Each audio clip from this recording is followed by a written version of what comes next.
노동법 실무. 저성과자 퇴직을 위한 별도 부서를 만들고 발령 내면 위법. 중앙경제 이슈 리포트. 2016년 7월 20일자 내용입니다. 1. 들어가며 근로자를 퇴직시키기 위해 별도의 부서를 만들어 실적이 저조한 자나 장기 근속자를 전직시켰다면 이런 전직은 무효이며 이 부서에서 행한 근무 실적에 대한 평정을 기반으로 한 대기 발령 역시 무효라는 법원의 판단이 나왔습니다. 서울고등법원 제2민사부는 2016년 7월 13일 이 모 씨 등 근로자 3인이 H주식회사를 상대로 청구한 전직 무효 확인 소송에서 원고 승소 판결을 선고했습니다. MBC 무한도전에서 무한상사를 보시면 이런 비슷한 상황이 나오지요. 2. 사건의 경위. H사는 금융투자 매매와 중개업을 하는 회사입니다. 2010년 5월 회사는 직제를 개편하고 랩영업 활성화를 목적으로 랩영업부를 신설합니다.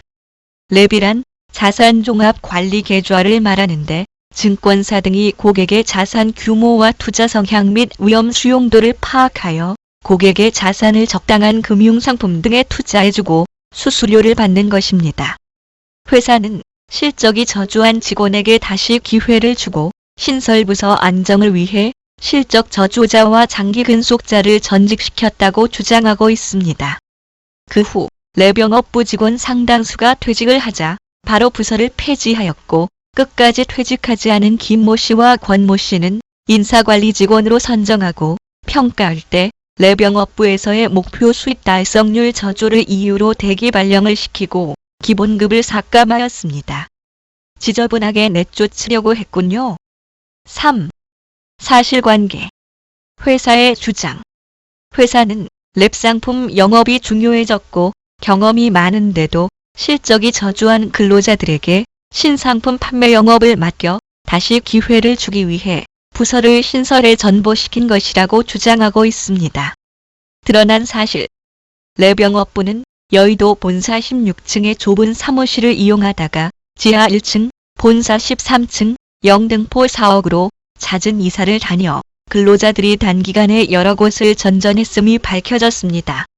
그리고 랩영업부에 대한 지원이 미흡해 통상적인 경우와 비교하여 열악한 환경에서 근무했었고 랩영업부에 소속되면 성과급 변동이 심해져 전직 전에 비하면 수입이 불안정할 수밖에 없었습니다.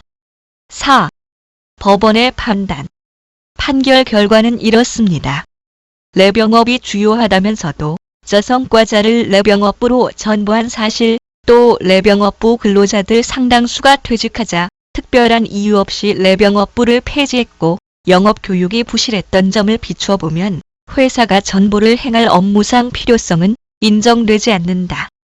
전직의 필요성이 거의 없었는데 근로자들이 입은 불이익은 크고 절차도 거치지 않은 점을 볼 때 전직은 인사재량권 남용으로 무효이며 인사관리 직원 선정을 전제로 한 이 사건 대기 발령 역시 무효이다. 5. 판단 근거.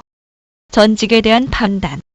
1. 랩영업부는 랩상품 영업 등을 주 업무로 하는데 이미 유사한 업무를 하는 랩운용 본부가 있었습니다. 2. 랩영업부에는 대체로 원고를 비롯해 영업 실적이 저조하고 장기 근속자인 사람들이 전보됐습니다. 3. 랩영업부 팀장인 이 모 씨는 랩영업부의 구성은 명예퇴직, 직군 전환 거부자들을 정상적 업무 환경이 아닌 곳에 배치해 퇴직을 유도하는 것이라는 취지의 보고서를 작성했고 실제로 랩영업부 전보 근로자 중 상당수는 명예퇴직했습니다. 4. 랩영업부에는 고객 상담이나 영업에 필요한 집기, 보조 인력이 제대로 제공되지 않았습니다. 5. 랩상품 판매를 위한 영업 교육 내용이 관련 내용이 아닌 인문학, 어학, 건강 관련 교육이었습니다. 6. 랩영업부 소속원들에게 랩 관련 상품이 아닌 모든 상품 판매를 요구했습니다. 7. 랩영업부를 신설한 지 얼마 되지 않아 폐지했습니다. 이런 내용을 근거로 법원은 이렇게 판단했습니다. 랩영업부의 업무가 다른 부서와 상당히 중복되므로 별도로 랩영업부를 신설할 필요가 있었는지 의문이며 내병업이 중요하다면서도 저성과자를 내병업부로 전보했다. 또 내병업부 근로자들 상당수가 퇴직하자 특별한 이유 없이 내병업부를 폐지했고 영업교육이 부실했던 점을 비춰보면 회사가 전보를 행할 업무상 필요성은 인정되지 않는다. 대기 발령에 대한 판단. 1. 전직이 무효인 만큼 원래 자리가 아닌 내병업부의 실적 부진을 이유로 다시 불이익을 줄 수 없습니다. 2. 내병업부는 인적, 물적 지원의 미비로 정상 활동을 하기 열악했고 따라서 내병업부에서의 근무 실적에 대한 평정은 객관적이고 합리적이라고 보기 어렵습니다. 여기서 잠깐. 법원은 과거 오랫동안 회사의 평가 제도에 대해 맞다 틀리다를 판단하지 않았습니다. 그건 회사에서 알아서 할 일이라는 것이었죠. 그런데 요즘 기업들이 평가 결과를 가지고 해고나 임금 삭감 등에 활용하면서 법원에서 평가의 공정성이나 평가 결과의 인사 조치에 대한 활용의 정당성을 판단하기 시작했습니다. 여기에서도 옳지 않은 평가 결과를 근거로 대기 발령을 했으니 대기 발령은 무효라고 판단하고 있습니다. 아무튼 이런 내용을 근거로 법원은 이 사건 인사관리 직원 선정은 중대한 하자가 있어 무효이며 이를 전제로 한 대기 발령과 기본급, 성과 연봉 삭감 역시 무효이다.